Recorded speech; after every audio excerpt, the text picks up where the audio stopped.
आज हम एक अत्यंत रोचक और संवेदनशील विषय पर बात करने जा रहे हैं। हमारे जीवन में भावनाओं का गहरा प्रभाव होता है और मनोविज्ञान इस बात की विस्तृत जानकारी देता है कि कैसे हमारी भावनाएं और सोच हमारे शारीरिक और मानसिक स्वास्थ्य को प्रभावित करती हैं। आज का हमारा विषय है, अगर कोई आपको याद करके रो रहा है तब आपके साथ कुछ ऐसा होने लगेगा। जब कोई व्यक्ति आपको याद करके रोता है तो इसका मतलब है कि वह व्यक्ति आपसे गहराई से जुड़ा हुआ है। भावनाएं एक शक्तिशाली ऊर्जा होती हैं जो न केवल व्यक्ति को प्रभावित करती हैं बल्कि उसके आसपास के वातावरण को भी प्रभावित करती हैं। मनोविज्ञान के अनुसार हमारी भावनाएं और विचार हमारे शारीरिक और मानसिक स्वास्थ्य पर गहरा प्रभाव डालते हैं। जब कोई व्यक्ति किसी को याद करके रोता है तो ये भावनात्मक ऊर्जा का एक रूप होता है जो उस व्यक्ति तक पहुंचता है जिसे याद किया जा रहा है। इसे समझने के लिए हम साइकोसोमैटिक सिद्धांत का सहारा ले सकते हैं। भावनात्मक ऊर्जा का स्थानांतरण एक वास्तविक प्रक्रिया है। जब कोई व्यक्ति आपको याद करके रोता है तो उसकी भावनात्मक ऊर्जा आपके प्रति संचारित होती है। यह ऊर्जा आपके मन और शरीर में हलचल पैदा कर सकती है।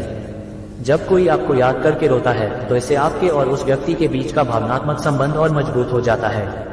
आपको अचानक उस व्यक्ति का ख्याल आ सकता है या आप उसकी उपस्थिति को महसूस कर सकते हैं। अक्सर देखा गया है कि जब कोई व्यक्ति किसी को याद करके रोता है तो वह व्यक्ति सपनों में दिखाई दे सकता है। यह मनोवैज्ञानिक प्रभाव है जो हमारी अवचेतन मस्तिष्क की गतिविधियों से जुड़ा होता है। आप अचानक उदासी या बेचैनी महसूस कर सकते हैं। ये भावनात्मक ऊर्जा के स्थानांतरण का परिणाम हो सकता है।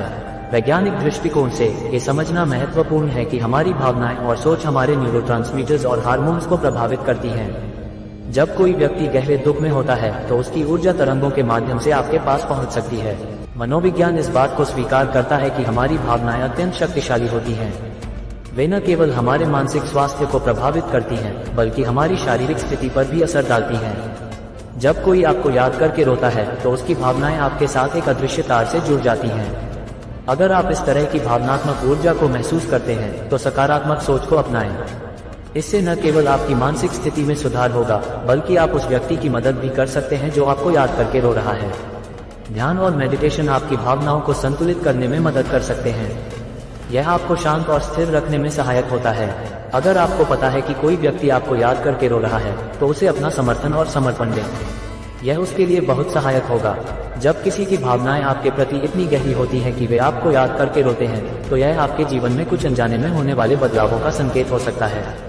ये बदलाव सकारात्मक भी हो सकते हैं और नकारात्मक भी। उदाहरण के लिए, आप अचानक अधिक भावुक या संवेदनशील हो सकते हैं या आपको अचानक उसकी यादें आने लगती हैं। सिगमंड फ्रॉइड और कार्ल जंग जैसे प्रसिद्ध मनोवैज्ञानिकों ने सामूहिक अवचेतन का सिद्धांत दिया था। ये सिद्धांत बताता है कि हम सभी एक गहरे अवचेतन स्तर पर जुड़े होते हैं। जब कोई व्यक्ति आपको याद करके रोता है तो उसकी भावनाएं इस अवचेतन स्तर पर आप तक पहुंच सकती हैं। यह एक ऐसा रहस्यमय अनुभव है जिसे विज्ञान अभी पूरी तरह से समझ नहीं पाया है, लेकिन इसका अस्तित्व निश्चित रूप से है। यदि उस स्रोत की बात को सच माने जहां से मैंने ऐसा पढ़ा था तो उसने कहा था कि मनोवैज्ञानिक तौर पर ऐसा बिल्कुल संभव है और होता भी है। मैं ठहरा ऐसा प्राणी कि यदि कोई मुझसे ये भी कहे कि आग से जल सकते हो, उससे मत खेलो, तब भी मैं आग से खेलूंगा और जब वाकई में जल जाऊंगा तब जाकर मानूंगा कि हाँ ये सत्य है। और आचार्य चाणक्य के मुताबिक शायद बेवकूफ भी हो सकता हूँ, क्योंकि उन्होंने कहा था, हमारा जीवन स्वयं से हर चीज को करके सीखने के लिए काफी छोटा है और बुद्धिमान व्यक्ति दूसरों की गलतियों से सीखता है। खैर, वापस अपने सवाल के उत्तर पर आते हैं। जैसा कि मैंने ऊपर आपको बताया कि जब तक मैं कोई चीज खुद से न करूं मैं उसे विश्वास करने में कठिनाई महसूस करता हूं। यही बात इस स्रोत की बात पर भी लागू हुई। और अपने उत्तर के समर्थन में एक निजी अनुभव आपसे बांटना चाहूंगा। तो यह वह समय था जब मैं अपने जीवन में मानसिक रूप से सबसे निचले तल पर था और अवसाद का शिकार था। जब आप किसी व्यक्ति की वजह से अवसाद में जाते हैं तो ज्यादातर वक्त आप उसी को सोचते हैं और उसकी कमी महसूस करते हैं, लेकिन सिवाय याद करने के कुछ कर नहीं पाते। और रात का वह समय सबसे कठिन होता है जब आप ना ही सो सकते हैं और ना ही जागना चाहते हैं और आप उम्मीद करते हैं कि काश एक बार बात हो जाए, लेकिन सिर्फ इंतजार और निराशा ही हाथ आती है। मेरा भी कुछ ऐसा ही हाल था। रात के कुछ 11:30 बज रहे थे। जनवरी की कड़क सर्दी अपने चरम पर थी और मैं बिस्तर में एक चादर ओढ़कर और पंखा चलाकर उधेड़-बुन में उसे याद कर रहा था, क्योंकि उसके आखिरी शब्द मेरे कानों में गूंज से रहे थे। तभी मेरे फोन की रोशनी जली और फोन में लगातार कंपन होने लगा। मैंने स्क्रीन देखी तो एस कॉलिंग लिखा आ रहा था। मैंने फोन उठाया, उधर की आवाज सुनी तो उसने कहा, तुम ठीक तो हो ना? मैं कुछ बोल न सका और बस कुछ 40 सेकंड बाद फोन कट गया।